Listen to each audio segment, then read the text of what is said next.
Hi, welcome to my channel Fitty 50. இன்னைக்கு 5th day of series 5ல இருக்கும். நம்ம full பாடிக்கான work out பண்ண போகிற டே இல்லையா? ஸோ அதனால் நான் உங்களுக்கு இன்னைக்கு கொண்டு வந்திருக்க ஒர்க் அவுட்டோட பேர் என்னென்னு கேட்டிங்கன்னா விண்ட் மில் டச். அதாவது இல்லை விண்ட் மில், அந்த காற்றாலை ஃபேன் மாதிரி ஒன்று பெருசாக நின்றுட்டு இருக்குங்க. அந்த விண்ட் மில் மாதிரி உடம்பை கொண்டு போயிட்டு ஒரு பொசிஷனில் பண்ண போகிறோம்.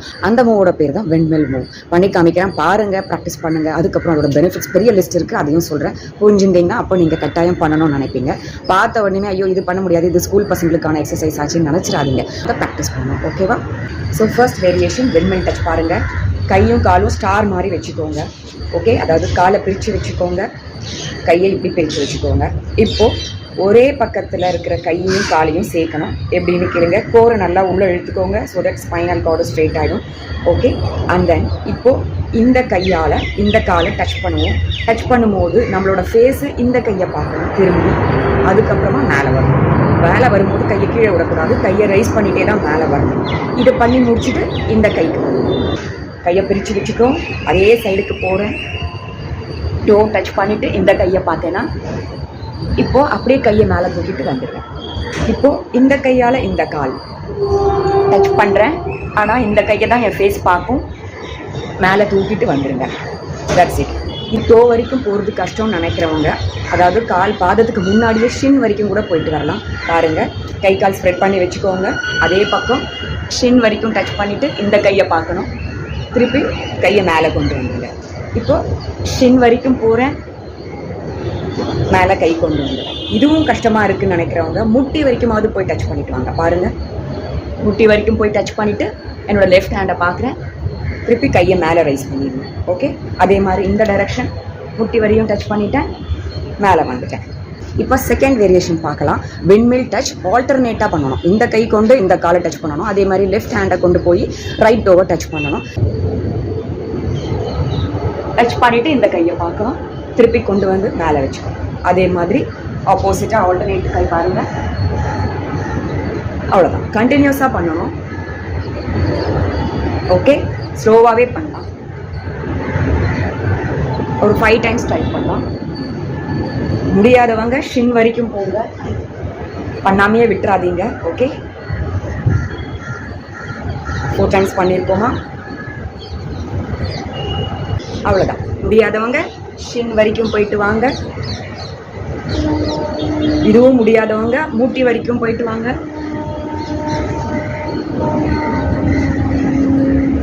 அவ்வளோதான், செகண்ட் வேரியேஷனும் முடிச்சிட்டோம். இப்போ இதில் தேர்ட் வேரியேஷன் இருக்குது. இது கொஞ்சம் டிஃபிகல்ட்டான வேரியேஷன். அதுக்கு நிறைய கான்சன்ட்ரேஷன், ஃபோக்கஸ் வேணும். கையை பிரித்து வச்சுக்கலாம். காலை கொஞ்சம் சேர்த்தா மாதிரி தான் இருக்கணும், பேலன்ஸ் கிடைக்கும். அப்போ தான் ஒரு காலை மடிச்சுக்கிறேன். இப்போ ஸ்லோவாக அடுத்த காலை தொடணும் நம்ம.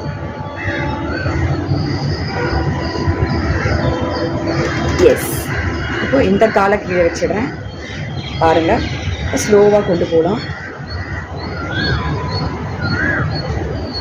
எஸ், அவ்வளோ.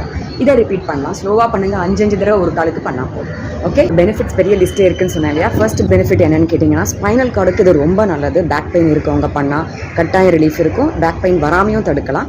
அதாவது ஸ்பைனல் கார்டில் இந்த எக்ஸசைஸில் தான் நல்லா ஸ்ட்ரெச்சும் பண்ணிவிட்டு, பெண்டும் பண்ணிவிட்டு, ட்விஸ்ட்டும் பண்ணுறோம். ஃப்ளெக்சிபிலிட்டி அண்ட் மொபிலிட்டியை நல்லா இன்க்ரீஸ் பண்ணி விடுறோம். அடுத்தது என்னென்னு கேட்டிங்கன்னா, கோர் மசில் எங்கேஜ் பண்ணுறோம். அதாவது வயத்தை இழுத்து வச்சுட்டு தானே நம்ம இந்த எக்ஸசைஸ் பண்ணணும்னு சொன்னேன். அப்போ என்ன ஆகும்? கோர் மசில்ஸ், ஆப்டமன் மசில்ஸ், ஆப்ளிக் சைடில் இருக்கிற மசில்ஸ், பேக் மசில்ஸ், க்ளூட்ஸ், அதை பேசில் எல்லாமே சேர்ந்து ஆக்டிவேட் ஆகிறதால ஸ்ட்ரென்தன் பண்ணுறோம் கோரை, ஓகே? இதுக்கு அடுத்த பெனிஃபிட் என்னன்னு கேட்டிங்கன்னா, கால் மசில்ஸ் எல்லாம் எங்கேஜ் ஆகுது இல்லையா? அதாவது தைஸ், இன்னர் தைஸ், ஒரு காலையும் நின்று பண்ணுறோம். காஃப் மசில்ஸ் எங்கேஜ் ஆகும். ஃபுட்டில் வெயிட் பேலன்ஸ் பண்ணுறோம். அதனால் ஃபுல் லெக் ஆக்டிவேட் பண்ணி அதையும் நம்ம ஸ்ட்ரென்தன் பண்ணுறோம்.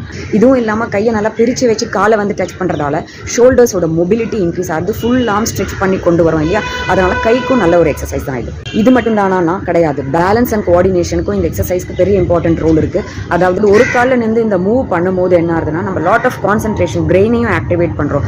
ப்ராப்ரியோசெப்ஷன் இன்க்ரீஸ் ஆகுறது. அதாவது பிரெயின் நல்ல அவேராக இருக்குது. நீ ஏதோ இம்பேலன்ஸ்க்கு போகிற, நான் உன்னை காப்பாற்றுறதுக்கு ரெடியாக இருக்கேன்னு அந்த அலர்ட்னஸ் இருக்கு இல்லையா? ஸோ அதனால் பேலன்ஸ் கோஆர்டினேஷன் பண்ணுறதால ப்ராப்ரியோசெப்ஷனும் இன்க்ரீஸ் பண்ணுறோம், ஓகே? வச்சு இந்த எக்ஸசைஸ் பண்ணுறதால stiffness of shoulders and hips எல்லாமே ரிலாக்ஸ் ஆகி நம்மளுக்கு நல்ல ஃப்ளெக்சிபிலிட்டி கிடைக்கும். ஸோ இவ்வளோ லாங் லிஸ்ட் ஆஃப் பெனிஃபிட்ஸ் இருக்கிறதால இந்த ஒரு சின்ன எக்ஸசைஸை ஏன் பண்ணாமல் விடுவோம்? கட்டாயம் பண்ணணும் இல்லையா? ப்ராக்டிஸ் பண்ணிகிட்டே இருங்க. நாளைக்கு இந்த 5 மூவ்ஸும் சேர்த்த மாதிரி ஒரே சீரீஸ் ரேப்பப் கொண்டு வந்து உங்களுக்கு பண்ணி காமிக்கிறேன். அது வரைக்கும் stay tune to my channel Fitty 50. Bye.